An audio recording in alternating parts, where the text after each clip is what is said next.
सतारा यासीन का happy happy vlog देख के बहुत अच्छा लगा। सतारा ने ना सिर्फ अपनी सौतन को कपड़े लेके दिए, साजिद भाई ने तो लेके दिए ही दिए, बल्कि सितारा ने भी अलग से शॉपिंग करवाई है यहाँ पर। कौसर को देख के बहुत अच्छा लगा। और सितारा ने इसके अलावा जो इनके घर काम करती हैं, उसका नाम तो मुझे अभी याद नहीं है, उसको भी शॉपिंग करवाई, बल्कि एक नहीं दो दो सूट से लेके दिए, एक रमज़ान का और एक ईद का अलग से। तो खैर काफ़ी खुश थी वो बंदी जिसको ड्रेस लेके दिया सतारा ने। और जी, सतारा को कौन है जो धमकियां दे रहा है, और जो सतारा को 5 दिन का कह रहा है अल्टीमेट दे रहा है जी, कह रहा है जी हम 5 दिन बाद जी धमाका करेंगे। मुझे एक बात की समझ नहीं आती कि धमाका करने वाले यार इतना बड़ा कहते हैं जी हम धमाका करेंगे, हम ये करेंगे, हम वो करते हैं, होता कुछ भी नहीं है। चाहे वो अजगर साहब धमाका करें, चाहे वो सलमा करें, चाहे वो हमारी गालियों की दुकान करें, ठीक हो गया। वो गालियों की दुकान का नाम मैं हरगिज़ यहाँ पे लेना नहीं चाहती। मैं बिल्कुल नहीं चाहती कि उनको कोई जाके व्यूज़ दे। ऐसे लोगों को देखें और ऐसे लोग जो हैं वो आगे बढ़ें, और उनको जिनकी वजह से हमारा मुल्क बदनाम हो। तो मेरी बात सुने ये। और बाबर ने जो है इस बारे में क्या कहा, जो सतारा को 5 दिन का टाइम दिया गया है बाबर ने। अब इससे पता चलता है कि ये जो धमाका है या ये जो बातें हैं 5 दिन का, लाइव्स की बात कर रहा था बाबर के, लाइव्स में ऐसी बातें की जा रही थी कि सतारा को हम 5 दिन के बाद और ज़्यादा, मतलब मैं वो वर्ड नहीं बोलना चाहती जो कहा था कि गलत गलत बातें लिखी आएंगी, मतलब सतारा के लिए।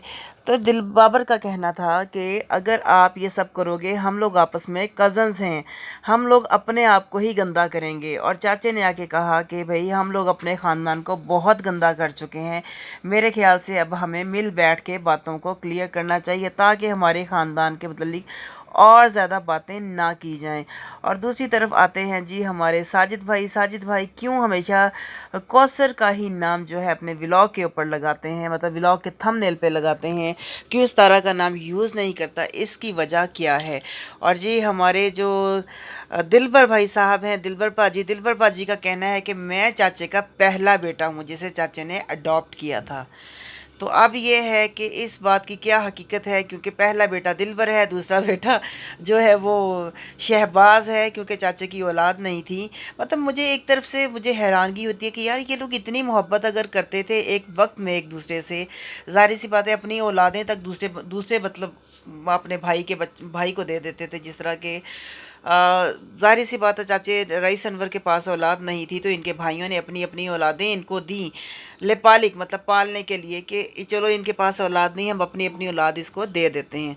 तो अब क्या हो गया, कहाँ चली गई वो सारी की सारी मोहब्बत? क्या वाइटी सिर्फ पैसा है? यहाँ पे आके सारी मोहब्बत, सारे रिश्ते, सब कुछ ख़त्म हो जाता है। मेरे ख्याल से यार जो मोहब्बत इन लोगों में पहले थी, इन लोगों को वही कायम और बरकरार रखनी चाहिए। यकीन करो अगर ये मोहब्बत ये कायम रखेंगे तो ये बहुत आगे जाएंगे। बिकॉज़ कहते हैं ना एक मिसाली व्लॉगर्स फैमिली बन जाएगी, कि एक बंदी जिसने इतनी ज़्यादा उसने मुश्किलात को फ़ेस किया और अभी तक कर रही है, और उसका जो ख़ानदान है उसने अपने पूरी ख़ानदान को स्टैंड दिया। उसका पूरा ख़ानदान जो है वो आज कमा रहा है वाईटी की वजह से, यानी यूट्यूब की वजह से कमा रहा है। और हमारे मुल्क में जो है वज़ार मुबादला, मतलब कि हम अपने मुल्क में पैसा लेके आ रहे हैं, हम अपने मुल्क का पैसा बाहर नहीं भेज रहे। हमारे मुल्क के वो लोग जो यहाँ से जाके दूसरे कंट्रीज़ में काम करते हैं, अब बिलीव करो कि मतलब हम अपने मुल्क के लिए कुछ नहीं कर रहे होते। बस हम वो लोग समझते हैं जी हम अपनी फैमिली के लिए कमा रहे हैं, हम बहुत अच्छा कर रहे हैं, लेकिन असल में हम अपनी जो खिदमात हैं जो अपने मुल्क में रह के अपने मुल्क के लिए कर सकते हैं, वो दूसरे मुल्कों में जाके करते हैं। तो यहाँ पे मेरे ख्याल से मैं हर बार यही कहती हूँ, सिर्फ सतारा फैमिली नहीं, हमारे पूरे पाकिस्तानी लोगों को चैनल्स बनाने चाहिए, ताकि लोग आगे आएँ और लोग आगे बढ़ें। लेकिन ये है कि हर कोई सतारा की फैमिली की तरह फ़ौरन वायरल नहीं हो सकता। आप लोगों को थोड़ा टाइम लगता है, टाइम लगने के बाद आप आहिस्ता आहिस्ता ग्रो करते हो। तो जी हम आते हैं अब सतारा के व्लॉग की तरफ। व्लॉगिंग खैर बड़ी मज़े की थी। ये लोग आज अफ्तार पार्टी पे भी गए थे, दिलबर के व्लॉग में दिखाया गया। कौसर भी साथ थी, इस पता की सारी फैमिली अफ्तार करने के लिए। इसके अलावा सतारा ने जो थे कपड़े दिखाए, आज कौसर के कपड़े दिखाए, साजिद भाई ने कपड़े दिखाए कौसर के। साजिद भाई के व्लॉग में आज कौसर भाभी जो थी वो आज थोड़ी रूठी रूठी सी थी, उन्हें गुस्सा लग रहा था।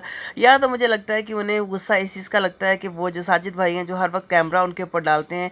क्योंकि यार कभी बंदे का मूड नहीं भी होता ना, जिस तरह वो बाबर के कहने वाली बात के लोगों ने मुझे बहुत ज़्यादा ट्रोल किया कि मैंने चाचे की बात का सही तरीके से जवाब नहीं दिया, मैं मूडी हूँ, मैं ऐसा हूँ। तो मैं मूडी नहीं हूँ, बाबर ने कहा था। एक कभी कभी सिचुएशन ऐसी होती है, बंदे के सर पर बहुत प्रेशर होता है, ज़ाहिर सी बात है। उसका कहना था चाचे को मैंने नौकरी पे रखा है, मतलब पैसे पे, मतलब तनख्वाह पे जिसे कहते हैं।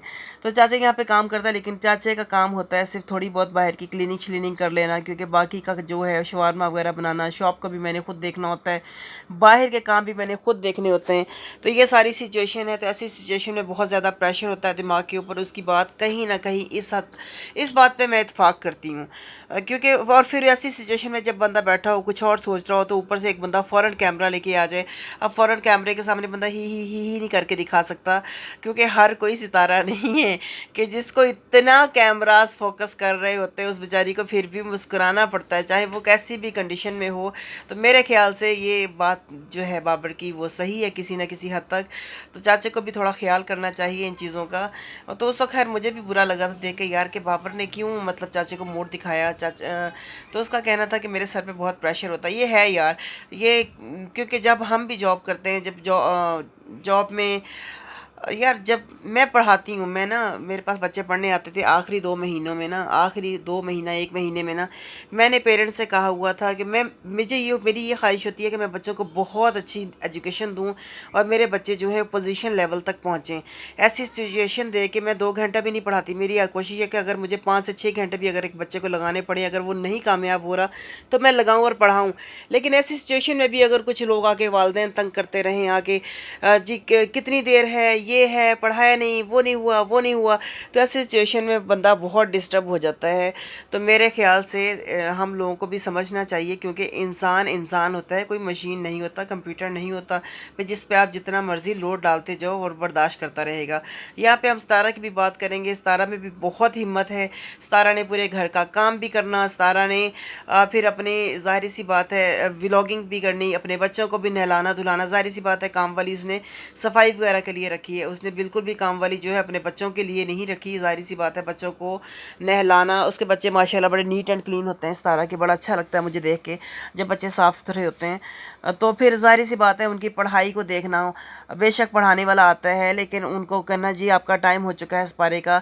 ये सारी यार रूटीन बड़ी एक टफ़ रूटीन होती है एक औरत के लिए। 3 बच्चों को संभालना, फिर हस्बैंड को भी देखना, फिर व्लॉग, सबसे मुश्किल काम व्लॉगिंग का है और ये बहुत टफ़ ड्यूटी है। समझे ये 24 घंटे की ड्यूटी, फिर हमें 24 घंटे में से हमें देखना पड़ता है ये कौन सा सीन जो है हमारा सबसे बेस्ट है, इसको हमें व्लॉग में दिखाना है और हमें इसे शूट करना है। मैं बता रही हूँ ना, मैंने स्टार्टिंग में पहले व्लॉगिंग से ही स्टार्ट लिया था, लेकिन मुझे बहुत टफ़ लगा, मुझे मुश्किल लगा, तो फिर मैंने छोड़ दिया, फिर मैं आ गई इसकी। तो फिर मैंने ये है कि फिर मैं न्यूज़ की तरफ आई। फिर ऐसा ऐसा ये है कि जब सतारा का मैंने ये सलमा वाला सीन चला था तो उस वक्त मुझे बहुत दुख हुआ था। फिर मैंने सतारा पे कुछ वीडियोस बनाई, फिर मेरा दिल किया कि मैं सतारा के लिए आवाज़ उठाऊं, फिर मैंने सतारा के लिए आवाज़ उठाई और अभी तक ये चल रहा है ये सिलसिला ना।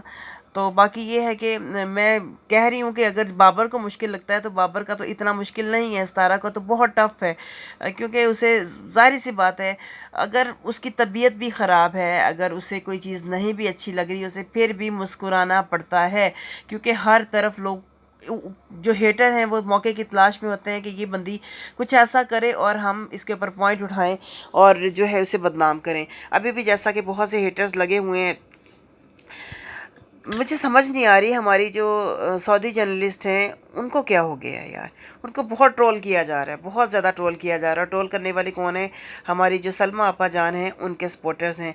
तो मैं आप लोगों को बता दूं कि बिल्कुल उनके सपोर्टर्स नहीं हैं, ये सतारा के हेटर्स हैं। और ये बात हमारी सलमा आपा को समझनी चाहिए थी। और अब ये ब्लैकमेल करेंगे सलमा को भी, और वो दिन दूर नहीं है जिस दिन सलमा को भी ब्लैकमेल किया जाएगा, इसी तरह जिस तरह सतारा को ब्लैकमेल किया जाता था। तो खैर मुझे समझ नहीं आ रही, सतारा सारा के पास इतनी एजुकेशन नहीं थी, सारा इतनी मजबूत और स्ट्रॉन्ग वैसे तो बहुत है, लेकिन ये बाहर के ये चक्कर शक्कर ये अदालतों के, बेचारी ने इसकी वजह से अपना केस की जान छुड़ाई, उसने अपना अपोलोजाइज़ किया इससे, सौदे जर्नलिस्ट से। लेकिन अब इतना कुछ इनके बारे में बोला जा रहा है, गालम गलोच की जा रही है, लाइव में बैठ के बहुत बुरा भला कहा जा रहा है। तो मैं कहूँगी सौदे जर्नलिस्ट से, तो अभी आप कहाँ हैं? अभी आप क्यों नहीं केस कर रहे हैं इन लोगों के ख़िलाफ़? अभी आप इनको क्यों कुछ नहीं कह रही? क्यों इनको इतना बढ़ावा मिल रहा है? ये लोगों के क्वेश्चंस हैं, ये मेरे क्वेश्चंस नहीं है। मैं इनसे कहूँगी कि लोग चाह रहे हैं कि अब इनके ख़िलाफ़ भी आप वही स्टेप लें जो आपने सारा के लिए लिया था, कि भाई सारा जो है अपने सारा के जो सपोर्टर्स हैं वो ऐसी ऐसी बातें कर रहे हैं आके। तो यहाँ पे कुछ लोगों का कहना था कि शायद सारी की सारी जो थी इनकी जो सख्ती थी वो सारी सतारा के लिए थी, लेकिन उन लोगों के लिए या तो उनके पास इनके कुछ पॉइंट्स होंगे हमारी सौदी जर्नलिस्ट के, क्योंकि उस टाइम ये भी लाइव में बैठा करती थी, बहुत सी चीज़ें ऐसी थी जिसकी वजह से शायद ये इसलिए खामोश हैं, ये बोल नहीं पा रही कि मैं अगर ऐसा कुछ बोलूँगी तो ये लोग मेरे ख़िलाफ़ भी कोई इकदाम ना उठा ले, क्योंकि इस तारा जो है वो इन चीज़ों से बचती है, केस शेस करना। उसने अभी तक जिन लोगों के ख़िलाफ़ केस किया फिर भी उसने फैमिली है, बच्चे है, व्लॉगिंग है, सारा कुछ है, अगर इन झंझटों में पड़ जाएगी तो किस टाइम अपना काम, किस टाइम फिर फोकस नहीं रहता ना बंदे का। यार हम लोग, मैंने कल ईद की शॉपिंग की है, मैं काम करने के लिए मतलब बाहर गई हूँ, कल मैं व्लॉग मैं नहीं देख पाई, मैं अपने व्लॉग्स को और मैं उन चीज़ों को इतना वक्त नहीं दे पाई, तो मुझे आज बहुत मुश्किल लगा आप लोगों के लिए इन्फॉर्मेशन लाना और सब चीज़ें करना। ये चीज़ें होती हैं कि जब हमारी तवज्जो डाइवर्ट हो जाती है तो हमारा काम से फोकस हट जाता है। सारा बिल्कुल नहीं चाहती कि वो अपने व्लॉगिंग का जो फोकस है वो हटाए, इस वजह से सारा इन झंझटों में नहीं पड़ना चाहती, और मेरे ख्याल से बहुत सही कर रही है कि ये दूसरों के झंझट पाले हुए हैं ना, क्यों वो दूसरों के पाले हुए झंझटों में को बेचारी उसमें क्यों आए? उसने थोड़ी लोगों से कहा था कि आके मेरी स्पोर्ट में गंदी गंदी गालियाँ बको आके और इस हद तक जाओ। अब भाई, और इसको ब्लैकमेल करके उस बंदे ने जो गालियों की दुकान है अपनी लाइफ में बुलाया था कि अगर तुम नहीं आई तो मैं ये कर दूंगा, मैं